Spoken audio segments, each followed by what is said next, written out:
बच्चों, आज मैं आपको बहुउद्देशीय योजनाओं के बारे में बताऊंगी। आपको पता ही है, हमारे देश की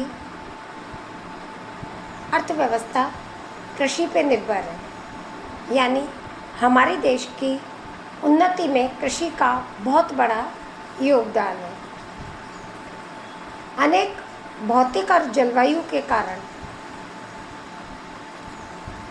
भारत में कृषि मानसून का जुआ कहलाती है। देश में औसत वर्षा तो काफ़ी होती है, लेकिन उसकी मात्रा असमान है, वितरण असमान है, कहीं अधिक कहीं कम होती है। जल संसाधन के क्षेत्रों में जहाँ अपर्याप्त साधन नहीं है, वहाँ खेती अधिकतर वर्षा पर निर्भर करती है, जिसके कारण यदि वर्षा समय पर नहीं आती है या कम होती है तो अकाल की समस्या उत्पन्न हो जाती है। और कई बार मानसून समय पर तो आ जाता है, लेकिन वर्षा बहुत तेज़ी से होती है तो बाढ़ की समस्या भी हो जाती है। देश की विस्तृत भूमि अपरदन द्वारा नष्ट होती जा रही है। यही नहीं, देश में औद्योगिक विकास के लिए प्राप्त ऊर्जा की भी आवश्यकता है। भारत में भी संयुक्त राज्य अमेरिका की टेनेसी घाटी योजना के ढंग पर नदी घाटी क्षेत्रों के अधिक विकास के लिए नदियों पर बहुउद्देशीय योजनाएं स्थापित करने का निश्चय किया गया। इन योजनाओं के कई उद्देश्य थे, जैसे नंबर 1 सिंचाई तथा भूमि का वैज्ञानिक उपयोग, नंबर 2 विद्युत का उत्पादन, नंबर 3 बाढ़ का नियंत्रण तथा रोगों से रोकथाम, जल परिवहन का विकास एवं क्षेत्रीय व आर्थिक प्रगति, नंबर 5 घरेलू औद्योगिक उपयोगों के लिए जल की प्राप्ति, नंबर 6 कृत्रिम जलाशयों में मछली पालन एवं आमोद प्रमोद के साधनों का विकास, नंबर 7 वृक्षारोपण, ईंधन का प्रबंधन तथा वन संरक्षण, पशु चारे की व्यवस्था करना, अनावृष्टि के समय जल की सुविधा, भूमि अपरदन नियंत्रित करके उसमें कृषि योग्य बनाना, निवासियों के लिए अधिकाधिक साधन जुटाना आदि। व्यवस्था की दृष्टि से बहुउद्देशीय योजनाओं को हम 2 भागों में बांट सकते हैं।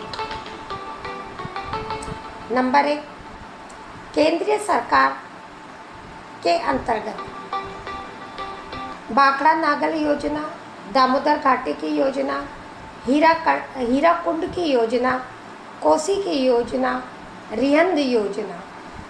नंबर 2 राज्य सरकार के अंतर्गत चंबल, पश्चिमी बंगाल में मयूराक्षी, मंचकुड आंध्र प्रदेश व उड़ीसा, नागार्जुन सागर आंध्र प्रदेश में, तुंगभद्रा आंध्र प्रदेश व कर्नाटक में, उकई गुजरात में, काकरपार गुजरात में, माई गुजरात में, व्यास पंजाब हरियाणा राजस्थान में, राजस्थान नहर परियोजना राजस्थान में। इस प्रकार राज्य सरकार द्वारा भी कई योजनाएं चलाई गई। अब हम आपको आज भाखड़ा नागर परियोजना के बारे में बताऊंगी। भाखड़ा नागर परियोजना यह देश की सबसे बड़ी बहुउद्देशीय परियोजना है। 1963 में सतलज नदी पर भाखड़ा कंदरा के स्थान पर अंबाला से लगभग 80 किलोमीटर उत्तर में भाखड़ा बांध का निर्माण किया गया।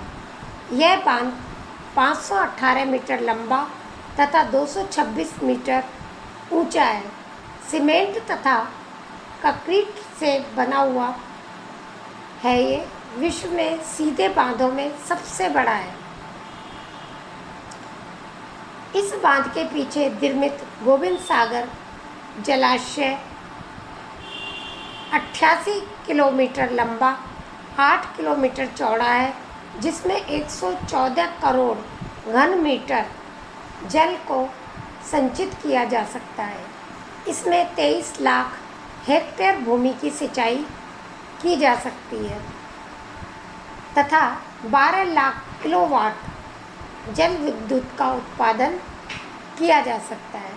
भाखड़ा बांध में 13 किलोमीटर नीचे नागल के स्थान पर एक सहायक बांध बनाया गया। ये 29 मीटर ऊंचा तथा 251 मीटर लंबा है। इसका निर्माण भाखड़ा के अतिरिक्त जल को संचित करने के लिए किया जाता है।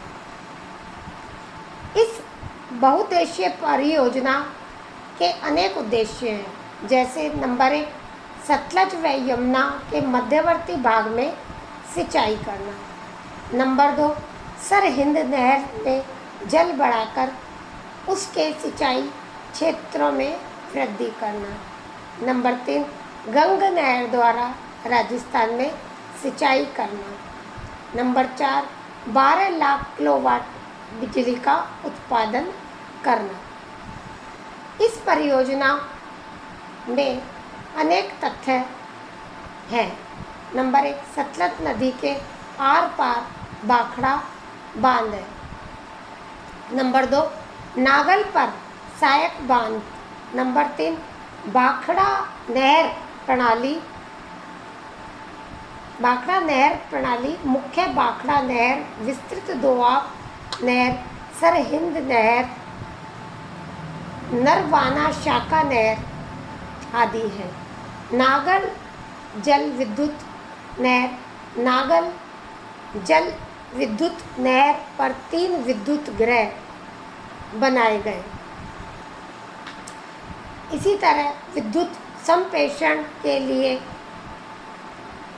3680 किलोमीटर लंबे तार रोपड़, लुधियाना, अंबाला, पानीपत, हिसार, भिवानी, रोहतक, नाभा, जोगिंद्र नगर, पटियाला, मोगा, फिरोजपुर, फरीदकोट, कालका, कसौली, शिमला, जालंधर, होशियार, कपूरथला, पठानकोट, हांसी, मुक्तसर, राजपुरा व अन्य छोटी बस्तियों को बिजली की सप्लाई की जाती है।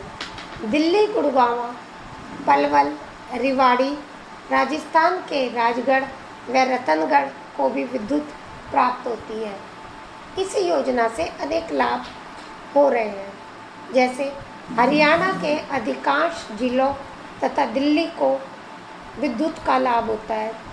नंबर 2 14.6 लाख हेक्टेयर भूमि की सिंचाई की जाती है। नंबर 3 अनाज, कपास, गन्ना, दालें, तिलहन आदि अतिरिक्त फसलों का उत्पादन होता है। पंजाब व हरियाणा में नए उद्योगों को प्रोत्साहन तथा वर्तमान उद्योगों का उत्पादन क्षमता में काफ़ी वृद्धि हुई है। चंडीगढ़ के निकट मिलने वाले जिप्सम से उर्वरक बनाने के लिए एक कारखाना खोला गया है। सस्ती विद्युत का प्रयोग नलकूप के लिए होता है। सिंचाई की सुविधा विकसित होने पर पंजाब, हरियाणा का भूमिगत जल स्तर काफ़ी ऊंचा उठ सकता है। जहाँ इतने लाभ हैं वहाँ खेद की बात यह है कि भाखड़ा बांध मात्र 25 वर्ष पूरे होने पर जलाशय की तली में अत्यधिक सिल्ट जमा होने के कारण जलाशय को भारी संकट पैदा हो गया है। 1963 में जलाशय की क्षमता 6.03 मिलियन एकड़ फीट थी, जो 1988 में घटकर 5.5 मिलियन एकड़ फीट रह गई। इसका मुख्य कारण सतलज के अपवाह क्षेत्रों में अत्यधिक वन शोषण, मिट्टी का अपरदन है। पंजाब पुनर्गठन एक्ट 1966 के अंतर्गत भाखड़ा तथा व्यास परियोजनाओं का प्रबंधन क्रमशः भाखड़ा मैनेजमेंट बोर्ड तथा व्यास कंस्ट्रक्शन बोर्ड के अधीन किया गया। अब दोनों परियोजनाओं का प्रबंधन भाखड़ा व्यास मैनेजमेंट बोर्ड द्वारा किया जा रहा है। इस तरह भाखड़ा नागल परियोजना पंजाब, हरियाणा, राजस्थान की महत्वपूर्ण योजना है और ये योजना केंद्र सरकार के अंतर्गत आती है। अब अगले लेक्चर में मैं आपको दामोदर परियोजना के बारे में जानकारी दूंगी। Thank you.